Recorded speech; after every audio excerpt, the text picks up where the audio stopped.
AAP তথ্য যাচাই, শেখ হাসিনা এখনো বাংলাদেশের প্রধানমন্ত্রী, এমন কথা বলেননি ট্রাম্প। সংস্কার না করা পর্যন্ত নির্বাচন করা ঠিক হবে না, বললেন ফয়জুল করিম। নির্বাচনে দেরি হলে অনাস্থা তৈরি হতে পারে, জানাবো আনু মোহাম্মদ। এবং সর্বশেষ জানাবো আওয়ামী লীগের নির্বাচনে অংশগ্রহণ নিয়ে টাইম সাময়িকীকে যা বললেন ডক্টর ইউনূস। শুনছিলেন সংবাদ শিরোনাম, এবারে বিস্তারিত। এএপি তথ্য যাচাই, শেখ হাসিনা এখনো বাংলাদেশের প্রধানমন্ত্রী, এমন কথা বলেন ট্রাম্প। শেখ হাসিনা এখনো বাংলাদেশের প্রধানমন্ত্রী। সামাজিক যোগাযোগ মাধ্যমে ডোনাল্ড ট্রাম্পের নামে ছড়িয়ে পড়া এই কথা মিথ্যা। যুক্তরাষ্ট্রের নবনির্বাচিত প্রেসিডেন্ট ট্রাম্প শেখ হাসিনাকে নিয়ে এই ধরনের কোনো মন্তব্য করেননি। বিষয়টির সত্যতা যাচাই করে তথ্য জানিয়েছেন বার্তা সংস্থা এপি। গতকাল এএপি এক প্রতিবেদনে বলেছেন, সামাজিক যোগাযোগ মাধ্যমে ছড়িয়েছে। সম্প্রতি একটি সাক্ষাৎকারে ট্রাম্প বলেন, শেখ হাসিনা এখনো বাংলাদেশের প্রধানমন্ত্রী, কিন্তু ওই সাক্ষাৎকারে এমন কথা বলেননি তিনি। এমনকি বাংলাদেশ প্রসঙ্গেও কোনো মন্তব্য করেননি নির্বাচিত এ মার্কিন প্রেসিডেন্ট। এএপি প্রতিবেদনে বলা হয়, একটি বিপ্লবের মধ্য দিয়ে বাংলাদেশের সাবেক স্বৈরশাসক শেখ হাসিনা সরকারকে উৎখাতের কয়েক মাস পর সামাজিক যোগাযোগ মাধ্যমে একাধিক পোস্টে মিথ্যা দাবি করা হয়েছে। যুক্তরাষ্ট্রের নবনির্বাচিত প্রেসিডেন্ট ট্রাম্প এক পডকাস্ট সাক্ষাৎকারে বলেন, যেহেতু শেখ হাসিনা পদত্যাগ করেননি, তাই তিনি এখনো বাংলাদেশের প্রধানমন্ত্রী। শেখ হাসিনা পদত্যাগপত্র দেখেননি। সম্প্রতি স্থানীয় একটি সংবাদ মাধ্যমকে বাংলাদেশের রাষ্ট্রপতি এ কথা বলার পর হাসিনার পদত্যাগ অবৈধ হওয়ার বিষয়টি সামনে আসে। জনপ্রিয় সামাজিক যোগাযোগ মাধ্যম ফেসবুকে 9 নভেম্বর বাংলা ভাষায় লেখা একটি পোস্টের কথা উল্লেখ করা হয়েছে এএপির প্রতিবেদনে। পোস্টে লেখা হয়েছে, পিবিডি-কে দেওয়া এক সাক্ষাৎকারে ডোনাল্ড ট্রাম্প বলেছেন, শেখ হাসিনা এখনো বাংলাদেশের প্রধানমন্ত্রী বলে মনে করেন তিনি। বাংলাদেশ সরকারের অবৈধ দখলদারদের উদ্দেশ্যে ট্রাম্প বলেন, যারা বলছে শেখ হাসিনা পালিয়ে গেছেন, তারা আমাকে পদত্যাগপত্রটি দেখান। ফেসবুকের এই পোস্টে একটি ছবিও জুড়ে দেওয়া হয়। ছবিতে লেখা আছে, পিবিডি পডকাস্টের উপস্থাপক প্যাট্রিক বেট ডেভিডের সঙ্গে বসে আলাপচারিতা করেছেন ট্রাম্প। ছবির উপর বাংলায় লেখা, আমি মনে করি হাসিনা এখনো বাংলাদেশের প্রধানমন্ত্রী। একই ধরনের দাবি করে ফেসবুকে আরো অনেক পোস্ট দেওয়া হয়েছে। এএপি বলেছে, ক্ষমতাচ্যুত প্রধানমন্ত্রী শেখ হাসিনা পদত্যাগপত্র দেখেননি। রাষ্ট্রপতি মোহাম্মদ শাহাবুদ্দিন স্থানীয় একটি সংবাদ মাধ্যমকে এমন কথা বলার পরে শেখ হাসিনাকে নিয়ে ট্রাম্পের নামে সামাজিক যোগাযোগ মাধ্যমে কথা ছড়ায়। রাষ্ট্রপতির ওই মন্তব্য হাসিনার পদত্যাগের বিষয়টি অবৈধ হওয়ার সম্ভাবনা নিয়ে আলোচনার জন্ম দেয়।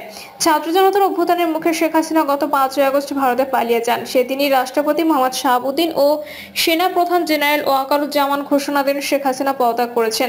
শেখ হাসিনার পদত্যাগপত্রটি তিনি দেখেননি। রাষ্ট্রপতির এমন মন্তব্য ক্ষোভ ছড়িয়ে পড়ে। রাষ্ট্রপতির পদত্যাগ চেয়ে বঙ্গভবনের সামনে অবস্থান নেন বিক্ষোভকারীরা। পাশাপাশি শেখ হাসিনা ও আওয়ামী লীগের অনুগত হওয়ার অভিযোগ তুলে বিক্ষোভকারীরা বলেন, মোহাম্মদ শাহাবুদ্দিনের রাষ্ট্রপতি থাকার অধিকার নেই। ট্রাম্পের নির্বাচন পূর্ব সেই সাক্ষাৎকার। গত 17 অক্টোবর ট্রাম্পের দেওয়া সাক্ষাৎকারে পিবিডি পডকাস্ট নামের একটি ভেরিফাইড ইউটিউব চ্যানেলে প্রকাশ করা হয়। ভিডিওটির শিরোনাম ছিল, Donald Trump gets emotional speaks of tariffs, Obama and Iran. 1 ঘন্টা 26 মিনিটের ওই ভিডিওতে শেখ হাসিনা বা বাংলাদেশ নিয়ে একটি কথাও বলেনি ট্রাম্প। ট্রাম্পের সাক্ষাৎকার নিয়ে একটি প্রতিবেদনে প্রকাশ করেছিল এবিসি নিউজ। সেখানেও বাংলাদেশ নিয়ে ট্রাম্পের কথা বলার কোনো প্রমাণ পাওয়া যায়নি। তবে দ্বিতীয় মেয়াদে প্রেসিডেন্ট নির্বাচিত হওয়ার কয়েকদিন আগে 31 অক্টোবর নিজের ভেরিফাইড এক্স অ্যাকাউন্টে বাংলাদেশ নিয়ে একটি পোস্ট করেছিলেন ট্রাম্প। সেখানে তিনি লেখেন, আমি বাংলাদেশে হিন্দু, খ্রিস্টান ও অন্যান্য সংখ্যালঘুদের ওপর বর্বরচিত সহিংসতার তীব্র নিন্দা জানাচ্ছি। দেশটিতে দলবদ্ধভাবে তাদের উপর হামলা ও লুটপাট চালানো হচ্ছে। বাংলাদেশ এখন পুরোপুরিভাবে একটি বিশৃঙ্খল অবস্থার মধ্যে রয়েছে। তবে এই পোস্টে শেখ হাসিনা ও বাংলাদেশের নেতৃত্ব নিয়ে কোনো মন্তব্য করেননি ট্রাম্প। সংস্কার না করা পর্যন্ত নির্বাচন করা ঠিক হবে না, বললেন ফয়জুল করিম। ইসলামী আন্দোলন বাংলাদেশের সিনিয়র নায়েবে আমির মুফতি সৈয়দ মোহাম্মদ ফয়জুল করিম বলেছেন, নির্বাচনের জন্য অনেক বেশি সংস্কারের প্রয়োজন। সংস্কার না করা পর্যন্ত নির্বাচন করা ঠিক হবে না। এজন্য সময় দিতে হবে। আমরা 1.5 বছর সময় দিয়েছি, এর কম বা বেশি সময় লাগতে পারে। নির্বাচনী রোডম্যাপ নিয়ে হাজারো প্রশ্ন দূর হয়ে যাবে। যৌক্তিক সংস্কারের পর আমরা নির্বাচন চাই, তবে মানুষকে সংখ্যানুপাতিক নির্বাচন উপহার দিতে হবে। এতে হাজারো সমস্যার সমাধান হবে। ফয়জুল করিম বলেন, নতুন নির্বাচন কমিশনের কাছে জনগণ ভালো কিছু আশা করেন। জনগণের আশা আকাঙ্ক্ষা অনুযায়ী যেন তারা কাজ করেন। কোনো দল বা ব্যক্তি কেন্দ্রিক কাজ যেন না করে। দেশের মানুষ যেন কমিশনের উপর আস্থা রাখতে পারে, সেভাবেই তাদেরকে কাজ করতে হবে। তারা যেন কোনো অবস্থাতে আস্থা না হারায়, সেদিকে কমিশনকে খেয়াল রাখতে হবে। আস্থা হারিয়ে যদি দলকানা হয়ে যায়, যদি দলের প্রতি ঝুঁকে পড়ে, তাহলে তাদেরকে জবাব দিতে হবে। জনগণ অবশ্যই এর বিচার করবে। তিনি আরো বলেন, নির্বাচন কমিশন গঠনে আমাদের দল থেকে নাম চাওয়া হয়েছে, নাম দিয়েছি। এর মধ্যে প্রত্যেক দলের যে আসছে ব্যাপারটি তা নয়। সিলেকশন হয়েছে, হয়তোবা সবাইকে রাখা সম্ভব নয়। নতুন কমিশন যেন মানুষকে নিরপেক্ষ গ্রহণযোগ্য নির্বাচন উপহার দেয়। নির্বাচনে দেরি হলে অনাস্থা তৈরি হতে পারে, জানালো অনু মোহাম্মদ। যত তাড়াতাড়ি সম্ভব নির্বাচন দেওয়াই ভালো। দেরি হলে সরকারের প্রতি অনাস্থা তৈরি হওয়ার আশঙ্কা রয়েছে। সেখান থেকে বাঁচার জন্য সুনির্দিষ্ট রোডম্যাপ ঘোষণা করা উচিত। প্রস্তাবনা মূল্যায়ন করে আনু মোহাম্মদ বলেন, আগামী জাতীয় নির্বাচনের ব্যাপারে প্রস্তুতি এবং রোডম্যাপ দরকার। নির্বাচনের উদ্যোগ কবে নেওয়া হবে, কবে নাগাদ নির্বাচন হবে, নির্বাচনের পথ দীর্ঘায়িত হবে কিনা, এই বিষয়গুলো নিয়ে সুনির্দিষ্ট ঘোষণা না এলে অনাস্থা তৈরির আশঙ্কা আছে। নির্বাচনে একটা সংস্কারের মধ্য দিয়ে আসবে। নির্বাচন ব্যবস্থার মধ্যে ধস নেমেছিল উল্লেখ করে আনু মোহাম্মদ বলেন, বাংলাদেশে 2008 সালের পর আর আসলে নির্বাচন হয়নি। 2014 সাল থেকে হাসিনা সরকার ছিল অনির্বাচিত সরকার। নির্বাচনের যে ধস নেমেছিল সেটিকে আবার মেরামত করতে সংস্কার করতে হবে। গ্রহণযোগ্য নির্বাচনের কাঠামো তৈরি করা সরকারের দায়িত্ব এবং সে বিষয়ে যত তাড়াতাড়ি সম্ভব সরকারি উদ্যোগ নেওয়া উচিত। জাবির সাবেক অধ্যাপক আরো বলেন, অনেকগুলো দীর্ঘমেয়াদী সংস্কার আছে যেগুলো স্থায়ী সরকার ছাড়া বাস্তবায়ন সম্ভব না। ইতোমধ্যে যে কমিশনগুলো গঠন করা হয়েছে এর মাধ্যমে অন্তর্বর্তী সরকার অনেক ভিত্তি তৈরি করতে পারে। নাগরিক সমাজ ও বিভিন্ন গোষ্ঠী থেকে তোলা দাবিগুলো গুরুত্বের সঙ্গে বিবেচনা করে সমাধান করারও আহ্বান জানান তিনি। আওয়ামী লীগের নির্বাচনে অংশগ্রহণ নিয়ে টাইম সাময়িকীকে যা বললেন ডক্টর ইউনূস।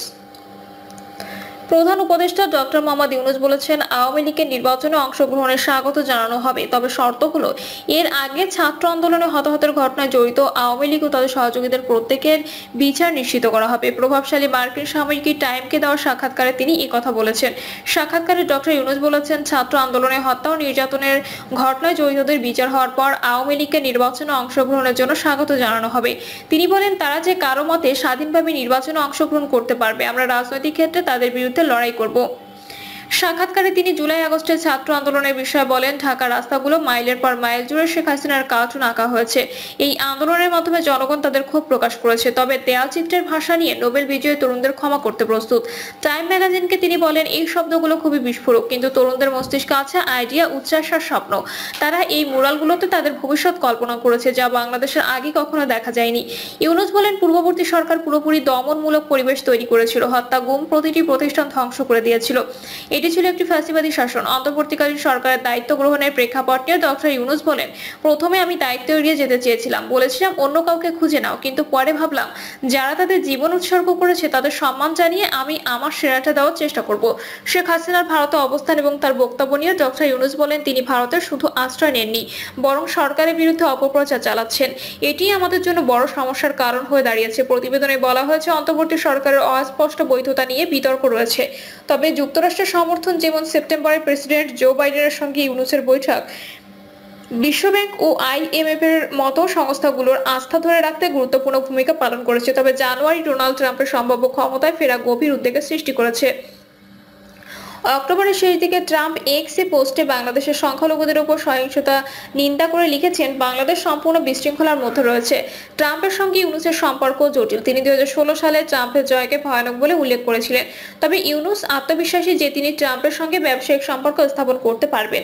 তিনি বলেন, আমরা সাহায্য চাইছি না, আমরা একজন ব্যবসায়িক অংশীদার চাই। এতে বলা হয়েছে, আওয়ামী লীগ ও ভারতীয় প্রভাবশালী মহল বাংলাদেশের উপর নিষেধাজ্ঞা আরোপের জন্য ডোনাল্ড ট্রাম্পের কাছে লবিং করছে বলে ধারণা বিরাজ করছে। অন্তর্বর্তী সরকারের সংস্কার উদ্যোগ নিয়ে সমালোচনার কথা উঠে এসেছে প্রতিবেদনে।